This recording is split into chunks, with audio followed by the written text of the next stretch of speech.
In the rolling plains of northern Montana, where cattle ranching was not just a business, but a generational source of pride, Garver Ridge Stock Company stood as one of the most respected operations in the region. Its owner, Elias Garver, had spent 40 years building a reputation for producing some of the strongest, most aggressive, high-performing breeding bulls in the entire Northwest. Buyers traveled from multiple states just to inspect his stock, often paying tens of thousands of dollars for even a single animal. Yet in the farthest corner of this proud ranch stood a bull that Elias could barely bring himself to look at without shaking his head in frustration. His name was Marlowe, and in Elias's eyes, he represented everything a bull should not be. At 3 years old, Marlowe should have been a towering force, a muscular, broad-shouldered specimen capable of dominating any breeding pen. Instead, he barely weighed 950 pounds, pitiful compared to the ranch's usual titans. His coat, instead of the rich, dark sheen that premium cattle displayed, appeared uneven and rough, as though his body had been too exhausted to maintain proper health. But worst of all, to Elias's mind, was Marlowe's temperament. While other bulls charged, pawed the ground, and fought for dominance, Marlowe simply stepped aside. He avoided conflict, avoided asserting himself, and avoided showing anything resembling aggression. To a rancher who built an empire on fierce, high-drive breeding stock, Marlowe felt like a direct insult to everything he stood for. Yet Jonas Mercer, Elias's foreman, saw something different each time he walked past Marlowe's pen. Jonas had worked with cattle his entire adult life and carried the experience of 3 decades in his weathered hands. He watched quietly as other bulls snarled and fought, while Marlowe grazed in quiet circles, creating distance rather than chaos. Jonas noticed how Marlowe's presence seemed to settle the herd. The more anxious animals drifted toward him, not away. Injured or recovering cattle often lay near his fence, as if comforted by his calmness. Jonas never said these things aloud. Not to Elias, who believed only in strength measured through aggression, but he had learned long ago that not all value came in the forms men expected. Elias, however, had no patience for sentiment or subtlety. Every day he saw Marlowe. He saw wasted feed, wasted space, wasted opportunity. "That bull is a disgrace," he muttered during morning rounds. 3 years I've fed him, and he still hasn't put on the size or fire I need. Jonas, he's done. He's nothing but a liability." Jonas nodded respectfully, though his stomach tightened. He knew arguing was pointless. Elias had already decided. And once Elias Garver made a decision, not even a storm strong enough to topple the barn could shift him. The order came the next afternoon. Get rid of him by Friday. Sell him, donate him, whatever you have to do. Just get him off my ranch. Jonas spent the next several days calling every contact he had, from small ranchers to hobby cattlemen. He even reached out to a few low-budget operations that sometimes took gentle bulls as pasture ornaments. But everywhere he called, the answer was the same. Word had spread. Nobody wanted the bull that Garver Ridge was desperate to unload. Marlowe had been labeled a useless animal before anyone had even seen him. The livestock auction at Sand Valley was approaching, and Jonas knew that was the only place left to try. Yet he also knew what awaited Marlowe there: humiliation, dismissal, and perhaps slaughter if no one stepped forward with a bid. As he loaded the quiet bull into the trailer, Jonas couldn't shake the feeling that the world was giving up on an animal it had never taken the time to understand. Marlowe didn't resist, didn't snort, didn't throw his weight around. He simply walked forward with calm acceptance, as though he somehow sensed that his fate had already been decided by men who misunderstood him. As Jonas latched the trailer door, he hesitated for a moment, watching Marlowe's gentle eyes staring back at him. "I'm sorry, boy," he murmured. "You deserved better than this." He climbed into the truck and drove toward the auction yard, unaware that Marlowe's story was only beginning, and that this mild, overlooked bull would soon reshape more lives than anyone imagined. The Sand Valley Livestock Exchange was buzzing long before sunrise. It was auction day, one of the biggest in northern Montana, and ranchers from 3 states filled the long wooden benches that surrounded the auction ring. Buyers murmured eagerly about the bulls that Garver Ridge had brought this season. Elias Garver's animals were legendary, massive, powerful, loud, and bred for dominance. The air usually shifted when one of his bulls entered the ring, tension and excitement pulsing through the crowd as men reached for their bidding paddles. But on this particular Tuesday morning, something different was about to happen. In a back trailer, quietly waiting without fuss, stood Marlowe, the gentle bull that had already been dismissed by everyone who mattered. When Jonas Mercer unloaded Marlowe, several buyers lifted their brows in confusion. They had heard whispers, rumors that Elias had finally produced a failure, a bull too weak to stand among the others. Some men smirked when they saw Marlowe's smaller frame and calm demeanor. A handful laughed openly. In a place where aggression was valued almost as much as weight, a bull like Marlowe felt like a joke. Jonas ignored them, though the comments stung more than he expected. He guided Marlowe through the staging pens, noticing how the bull walked without resistance, his steps measured and calm. Jonas thought briefly that, in a different world, such temperament might have been prized. But not here. Not today. Inside the auction barn, the energy was high, until Marlowe stepped into the ring. The entire atmosphere shifted in an instant. The excited chatter died. Buyers leaned back in their seats, unimpressed. Marlowe did not snort, kick, or stomp the ground. Instead, he walked gently in a loose circle, pausing once to lift his head toward the audience, eyes soft and strangely observant. It was as if he were trying to understand them, rather than intimidate. For seasoned ranchers, this was not a positive trait. To them, it signaled weakness. The auctioneer, Tommy Gleason, had sold cattle for more than 22 years. He had seen every kind of bull, wild, stubborn, aggressive, and occasionally lazy. But he had never seen the crowd fall so completely silent at the appearance of an animal from Garver Ridge. Clearing his throat, he began with confidence. "Ladies and gentlemen, here we've got a 3-year-old bull from Garver Ridge Stock Company, known for top-tier genetics. Let's start the bidding at $10,000. His voice echoed in the stillness. No one raised a paddle. Tommy blinked. He lowered the price. "Do I hear 5,000? Still nothing. Buyers exchanged dismissive glances.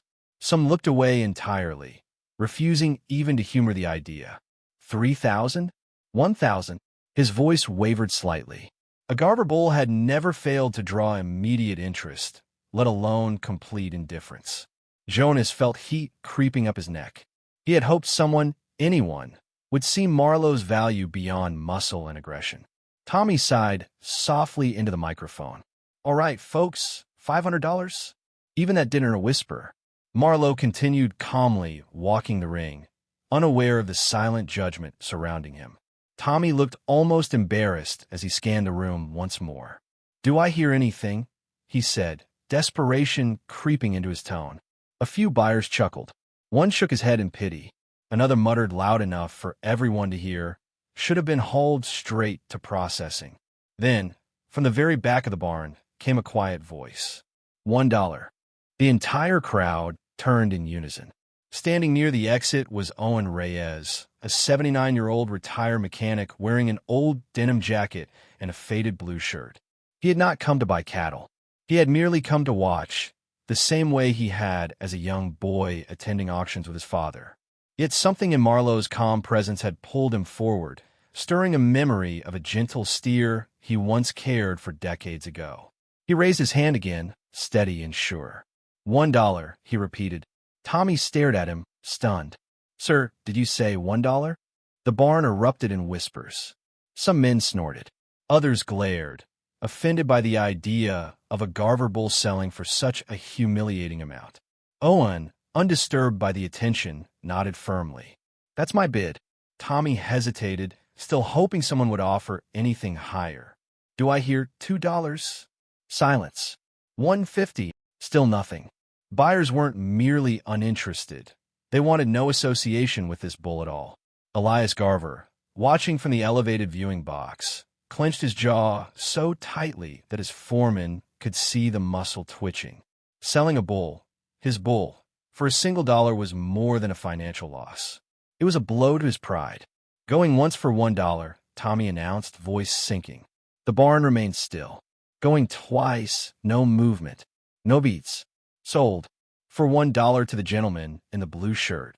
A gavel struck. History was made. Jonas closed his eyes briefly, unsure whether to feel relief or shame. Owen approached the ring gate, offering Marlowe a soft smile before following Jonas to complete the paperwork. Within minutes, the gentle bull who nobody wanted became the cheapest animal ever sold at Sand Valley. Yet as Owen led Marlowe out of the barn, the bull walked with new purpose, almost as if sensing that, for the first time in his life, he was heading somewhere he actually belonged.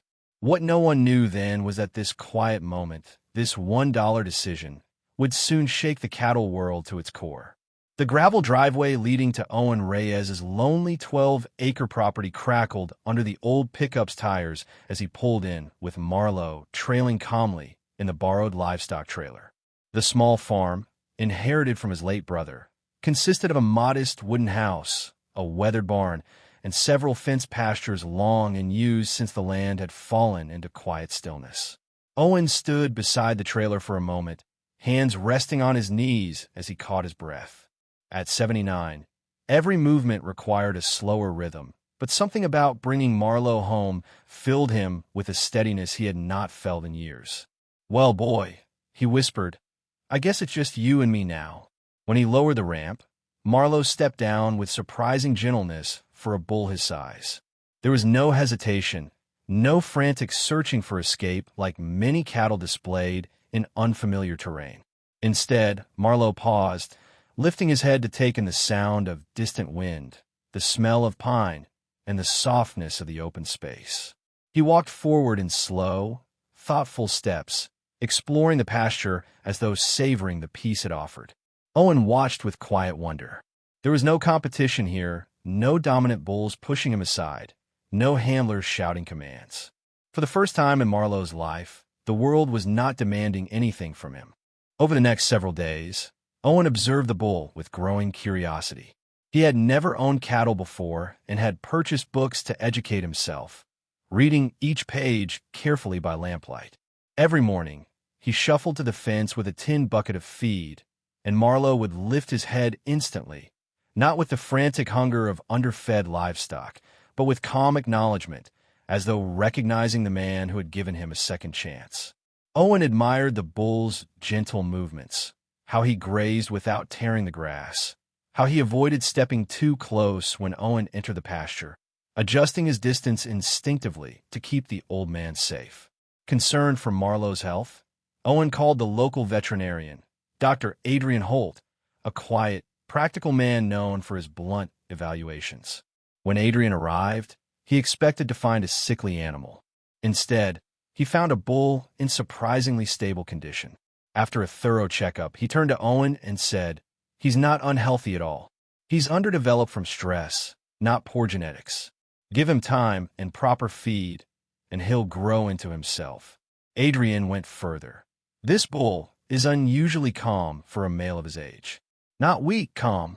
There's a difference people often overlook." Owen appreciated the distinction more than he could say. He fed Marlowe consistently, kept the water troughs clean, and repaired parts of the fencing himself despite aching joints. And in return, Marlowe offered something Owen had not expected: companionship. When Owen worked in the small garden behind the barn, Marlowe often positioned himself nearby, grazing in slow arcs as though keeping an eye on him. The bull never acted unpredictably, never displayed the slightest aggression. Instead, he seemed to study Owen with patient understanding, adjusting his movements to the pace of an elderly man who could no longer move as he once had. Within 2 weeks, something remarkable happened. Marlowe began gaining weight at a pace that surprised even Adrian. His coat grew thicker and healthier. His posture straightened. Without the constant pressure from stronger bulls or the stress of aggressive environments, Marlowe was finally able to eat peacefully, rest peacefully, and grow into the bull he had always been meant to become. But even more astonishing was the bull's emotional awareness. Owen began noticing that Marlowe responded to tone of voice, footsteps, and even changes in Owen's breathing. On days when the old man felt particularly tired or lonely, Marlowe stayed closer, grazing quietly within arm's reach. Then came the moment that proved just how extraordinary Marlowe truly was. One warm afternoon, Owen was working in the garden when he suddenly felt dizzy. The world tilted, his heart fluttered oddly, and he lowered himself to the ground, unsure whether he was having a heart attack or merely a faint spell. Marlowe, who had been grazing several yards away, lifted his head sharply. Instead of panicking or wandering off, the bull walked straight to Owen, positioning his large body beside him like a solid wall of warmth and stability. Owen leaned against him instinctively, grateful for the grounding presence. Marlowe did something even more unusual. He let out a deep, chesty bellow, not aggressive but purposeful. It was a sound meant to draw attention. The nearest neighbor, Gavin Torres, heard the unusual call and hurried over to investigate. He found Owen leaning against the bull, pale and trembling. "I heard Marlowe hollering," Gavin said breathlessly as he helped Owen onto his feet. It was like he knew something was wrong. Marlowe stood perfectly still until Owen was safely upright, as though guarding him. News of the incident spread through the rural community like wildfire. The bull that nobody wanted, the bull sold for $1, had shown a level of awareness and loyalty that defied everything ranchers believed about cattle behavior. People began driving past Owen's farm just to catch a glimpse of the pair, the old man and the gentle bull who acted more like a guardian than livestock. Owen often sat on his porch afterward, watching Marlowe graze peacefully under the Montana sky, and whispered, "We didn't save you, did we, boy? I think you saved me." And in that quiet pasture, a bond was forming, one that would soon reshape the entire cattle industry. The story of the $1 bull spread quietly at first, shared in murmurs at feed stores, whispered across fence lines, mentioned at the Sand Valley Co-op while ranchers filled their trucks with winter pellets. Most men dismissed it as exaggeration. Some said Owen was simply too old to recognize danger and would learn the hard way. But those who drove past his property could see something that defied every expectation. A gentle bull who always stayed within sight of the elderly man, who followed commands softly spoken, who grazed calmly instead of pacing anxiously like most bulls confined to unfamiliar land. People started slowing their cars just to watch Marlowe. Some brought binoculars. Others parked at a distance, marveling at the strange, impossible harmony between man and bull. Eventually, a local journalist, Trenton Hale, heard enough rumors to investigate. He anticipated finding a harmless, feel-good story, an old man with a bull that behaved slightly better than average. But the moment he stepped onto Owen's property, he sensed something different. Marlowe approached with steady, unhurried steps, head low, expression calm. Trenton instinctively froze. Years of reporting on ranch accidents had taught him to fear bulls. But Marlowe did not snort, did not paw the dirt, did not swing his head. Instead, he simply examined the visitor with quiet curiosity, then repositioned himself beside Owen as though forming a protective boundary. "See?" Owen chuckled softly. "He doesn't have mean bone in him." Trenton spent 3 hours filming footage unlike anything he had ever captured. Marlowe responded to Owen's voice like a trained companion animal, not a multi-hundred-pound bull. He followed directional gestures, stopped when asked, and even backed away slowly when Owen said, "Give me space, boy." At one point, Owen walked the length of the pasture, moving slowly because of his age. Marlowe matched his pace exactly, not rushing ahead, not lagging behind, but staying close enough that Owen could reach out and touch him if needed. Trenton stared through the camera lens in disbelief. This level of responsiveness was not just unusual, it was unheard of. When Trenton showed the footage to his editor, the reaction was immediate. "Send this to someone who knows cattle behavior," he said. "This isn't normal."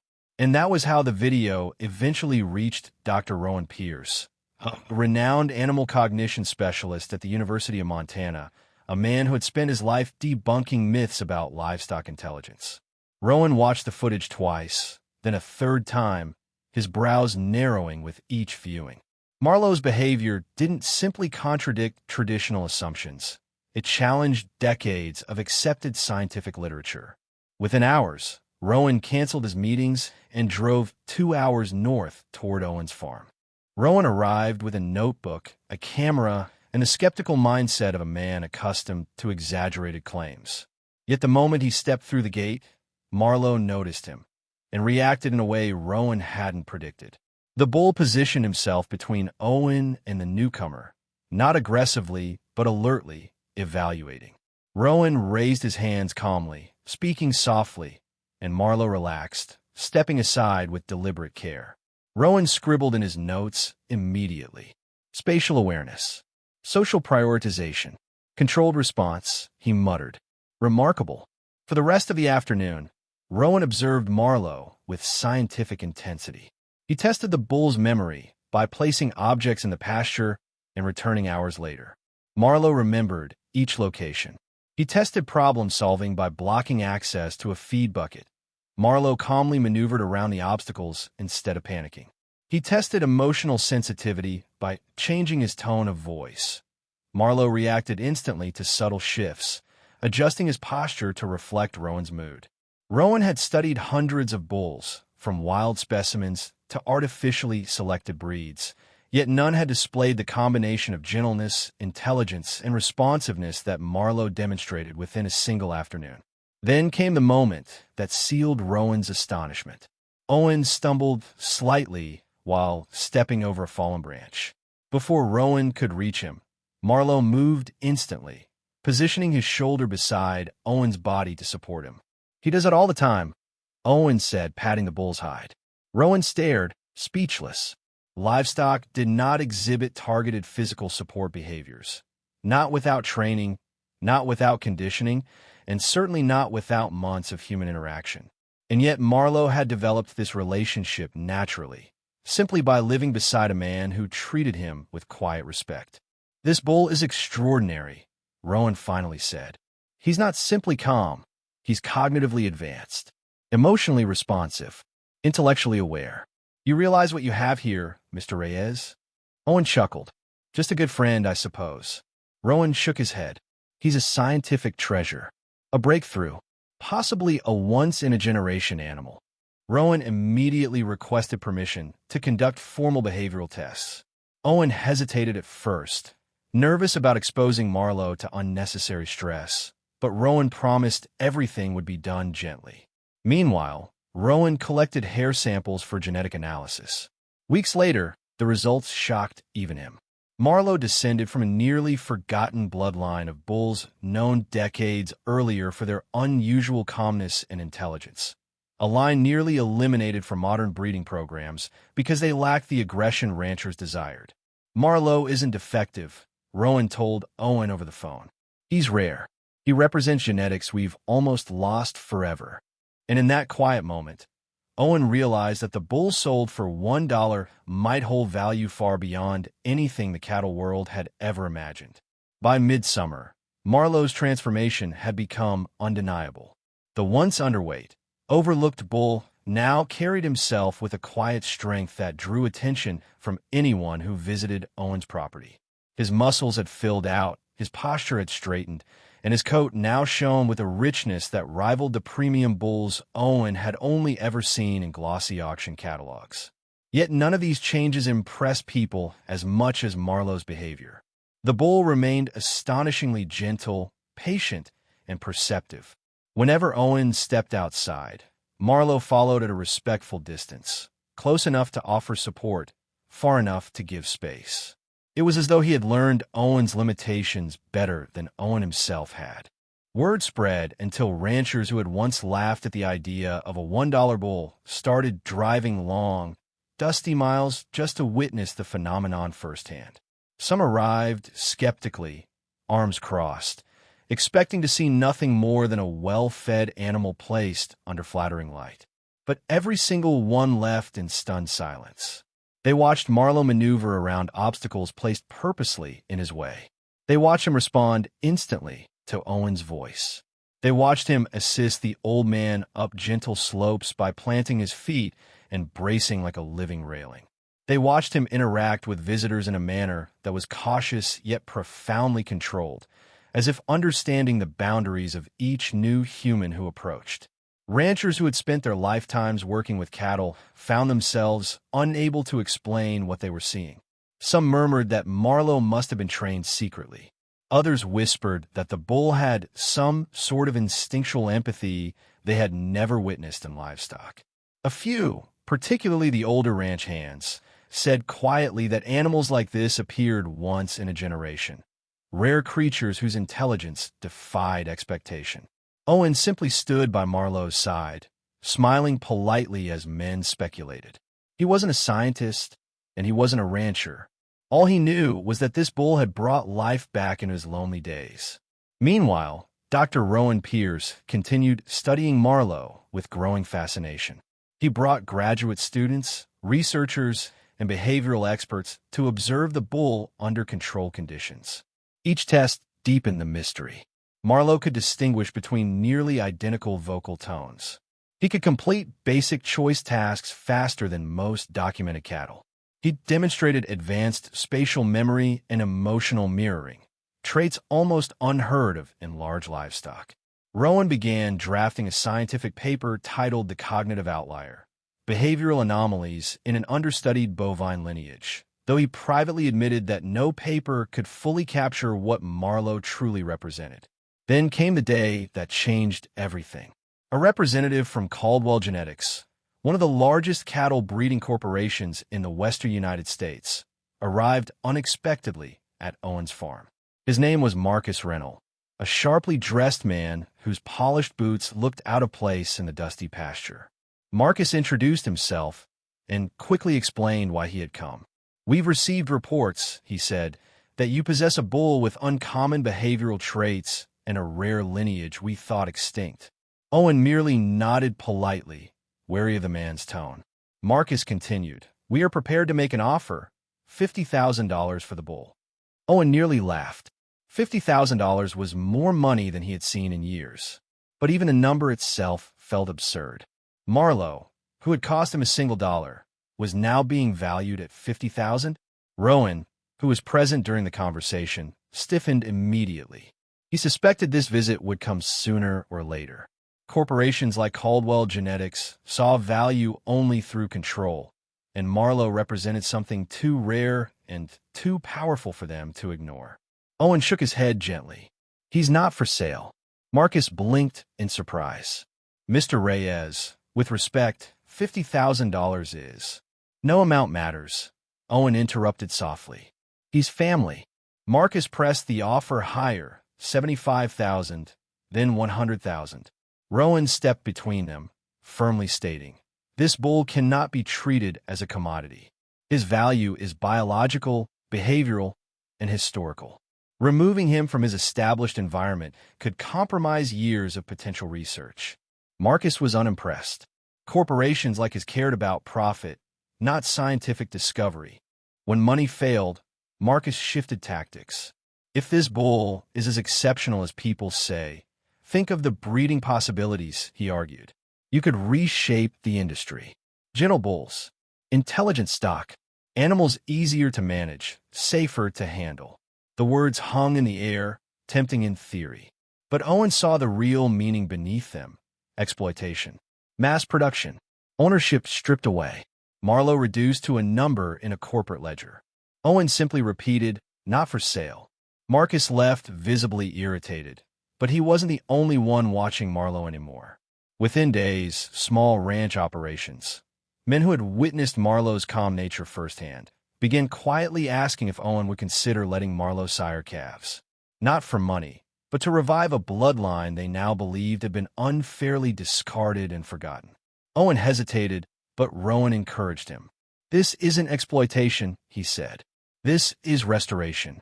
And so, cautiously, Owen agreed to a small, carefully monitored breeding program, one guided entirely by Rowan's supervision. He handpicked just a few responsible ranchers whose operations prioritized humane treatment and behavioral selection. There would be no mass breeding, no corporate contracts, no exploitation, only preservation. Within months, the first calves were born. What followed would upend the cattle world. The first calf was born on a cold spring morning, its breath rising in soft clouds as it struggled to stand on new legs. Owen and Rowan were present, along with the rancher who had loaned one of his cows for the breeding trial, a man named Jonas Kellen, whose hands trembled slightly as he watched the newborn take shape under the dim barn light. There was nothing extraordinary at first glance. The calf was healthy, strong, and alert, but that was all they could see in those first uncertain seconds. Yet when the calf finally stood and turned its head toward Owen, something shifted in the barn. Its eyes were steady, aware, startlingly focused, as if it recognized the humans in its presence not as threats, but as distinct beings worth examining. Jonas whispered, "That's not normal for a newborn." Rowan said nothing. He simply watched, knowing that science sometimes revealed itself not in data sheets, but in moments like this, quiet, undeniable, impossible to ignore. Within 2 weeks, the calf displayed behaviors that would normally take months or never appear at all. In typical cattle, it responded reliably to vocal cues. It followed Jonas around the pasture without fear. It showed spatial learning so advanced that Rowan began recording daily videos. But this calf was only the beginning. More calves arrived from the small, carefully controlled breeding group, and each one carried a variation of the same spark: awareness, calmness, and an unusual ability to read human posture and emotion. Ranchers were stunned. They had expected perhaps sturdier cattle, maybe gentler temperaments, but certainly nothing resembling this strange, almost uncanny intelligence. By early summer, whispers spread beyond the small community. Local newspapers published quiet stories of the remarkable calves of Ridgetop Valley, and Rowan's research group received inquiries from universities across the country. Behavioral scientists wanted access. Geneticists wanted samples. Industry executives wanted answers, but were met with firm silence. Neither Owen nor Rowan intended to allow corporations to seize control, not after what had nearly happened with Marcus. This was no longer simply about Marlowe. It was about the ethical crossroads of an entire industry that had long equated value with revenue, not well-being or intelligence. One afternoon, while Rowan conducted a scheduled observation session, something happened that shattered any remaining doubts about the nature of Marlowe's lineage. A young ranch hand named Everett slipped on uneven ground and fell beside one of the new calves. The sudden movement startled the calf, but instead of bolting or kicking, as nearly any typical calf would, it stepped backward, paused, and lowered its head slowly toward Everett, as if checking whether he was hurt. Rowan froze. Owen, standing farther back, felt his breath catch. They watched Everett push himself up, dust his hands off, and stare into the calf's eyes with a mixture of disbelief and awe. He waited for me," Everett murmured. "He tried not to step on me." It was a small incident, but it echoed louder than any laboratory data ever could. As more calves matured, their distinct personalities emerged: steady, observant, thoughtful. Ranchers noticed these animals didn't crowd feeding troughs or panic during storms. They organized themselves in calm, structured patterns that seemed almost socially intelligent. They bonded strongly with humans who treated them gently. Not one calf displayed aggression. Not one required heavy restraint. For the first time in his decades of work, Rowan watched the cattle industry's future unfolding not through force or breeding for brute strength, but through temperament, cognition, and adaptability. This, Rowan told Owen during one late evening review session, could rewrite how livestock genetics is understood. Not because these calves are better, but because they show us what we overlooked for decades. When word reached Caldwell Genetics, Marcus Reynolds returned, this time not with offers, but with urgency bordering on desperation. He requested a meeting, insisting he had new information Owen needed to hear. Against Rowan's protests, Owen allowed him onto the property under strict supervision. Marcus arrived carrying a thin folder, his expression serious, not smug. "This bull," he began, laying down old documents and scanned archives, "comes from a line we believed lost after a research facility fire nearly 20 years ago." He explained that the lineage had been bred for cognitive resilience, emotional stability, and adaptability, not brute strength. The program had been discontinued abruptly when the facility burned down, taking its records with it. Only a few straws of preserved semen had survived, their origins mislabeled and scattered across different repositories. One of those straws, by sheer accident, had been used in the breeding center where Marlowe was eventually born. Owen stared at Marcus, uncertain whether to feel anger or pity. "You're saying," he said slowly, "that Marlowe was never meant to be a typical bull." Marcus nodded, "And we didn't recognize it. We bred him like every other animal, confined him like every other bull, treated him by standards that weren't designed for what he was." Rowan's jaw tightened, not in surprise, but in vindication. "That's exactly the point," he said. "Your industry builds cages first and asks questions later." But Marcus surprised them both by sighing instead of arguing. "I didn't come to take him," he said quietly. "I came to warn you. There will be others who won't accept no for an answer. Once the academic papers publish, once genetic journals begin circulating the findings, people will want control over this bloodline. Not for the animal's well-being, for profit." It was the first honest thing he had ever said in their presence. After Marcus left, the weight of his warning lingered heavily over the ranch. That evening, Owen and Rowan stood at the pasture fence watching the calves graze peacefully near Marlowe, who kept a watchful distance, his presence calm and steady as always. "He isn't just a bull anymore," Rowan said softly. "He's the father of a lineage that could reshape everything." Owen nodded slowly. "Then we protect them. All of them." The choice they made that night would define the final part of their story. By autumn, the quiet hills of Ridgetop Valley had become a destination for ranchers, researchers, students, and journalists from around the world. Owen's once abandoned property now carried the weight of a discovery that no one had expected. A living lineage that revealed not only the hidden intelligence of cattle, but the forgotten truth that gentleness, when allowed to exist, could change the very fabric of an industry. Marlowe grazed peacefully near the fence line as visitors observed from afar, always under Rowan's strict supervision. The bull seemed to understand his new role, standing like a sentinel, calm and vigilant, never aggressive, never anxious, always present. Some said he moved the way a seasoned guardian would, watching, choosing, thinking, but the attention, though positive on the surface, brought its risks. Rowan carefully filtered every researcher request, limiting access to ensure Marlowe and his calves were not overwhelmed. Owen expanded the ranch's fencing, upgraded security, and established strict no-trespass policies. Still, uninvited drones appeared occasionally, hovering above the pastures, and unfamiliar trucks sometimes waited on the distant road, engines idling, watching too long before driving away. Rowan took these threats seriously. He knew the world had a habit of claiming anything valuable the moment it became visible. Yet inside the ranch, life settled into a gentle rhythm. Marlowe developed a distinctive way of positioning himself between Owen and approaching strangers, almost as if assigning himself a protective duty.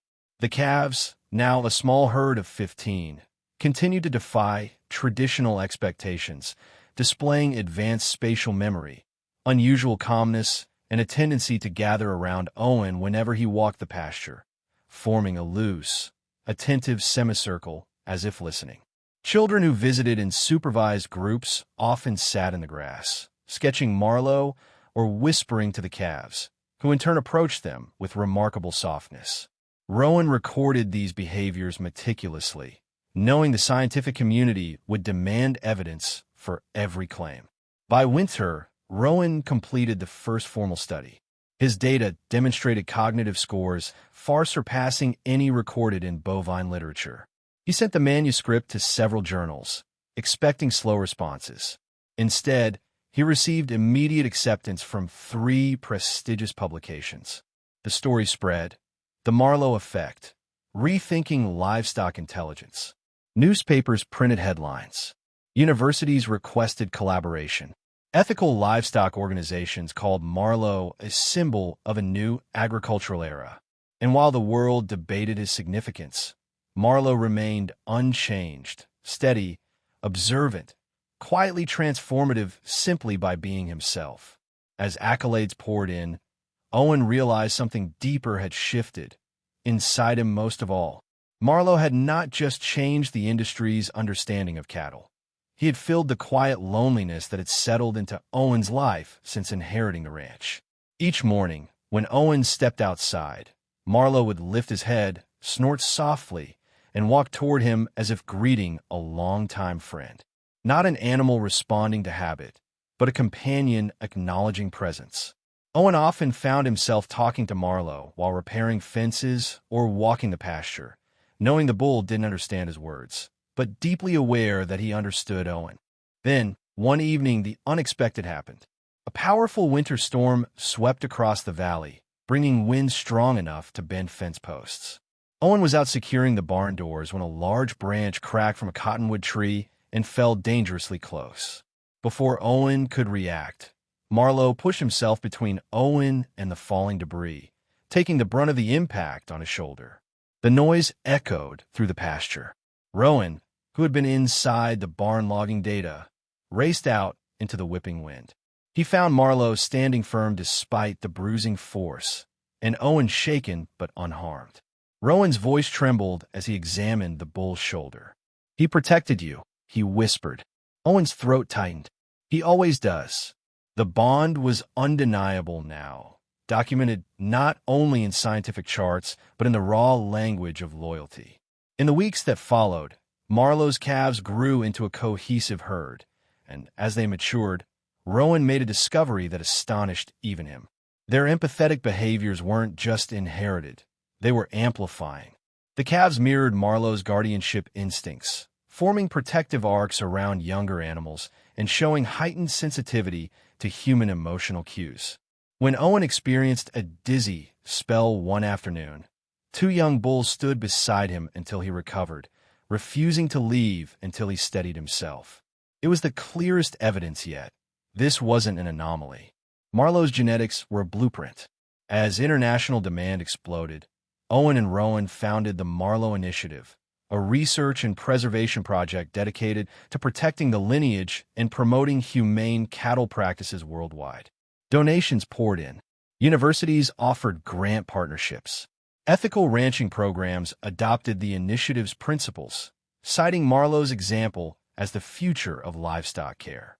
The industry, once consumed by aggression-based breeding, now faced a reckoning, and many ranchers embraced the change.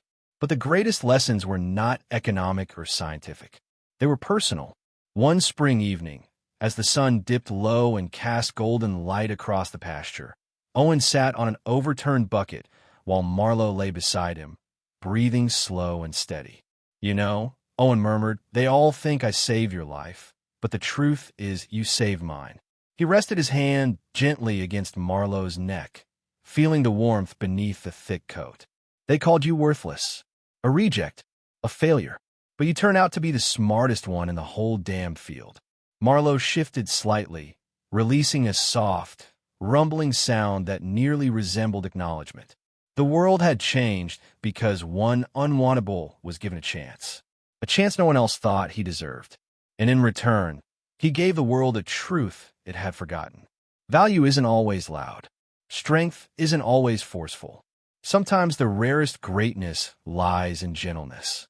Years later, as the Marlowe Initiative expanded to 3 countries and the herd grew into hundreds, students and families continued visiting the original pasture where it all began. They would walk past the bronze plaque at the entrance that read, "He was worth $1," until someone finally looked, and Marlowe, older, slower, but still unmistakably wise, would greet them with the same calm presence that once changed a lonely man's life, then an industry, then the world.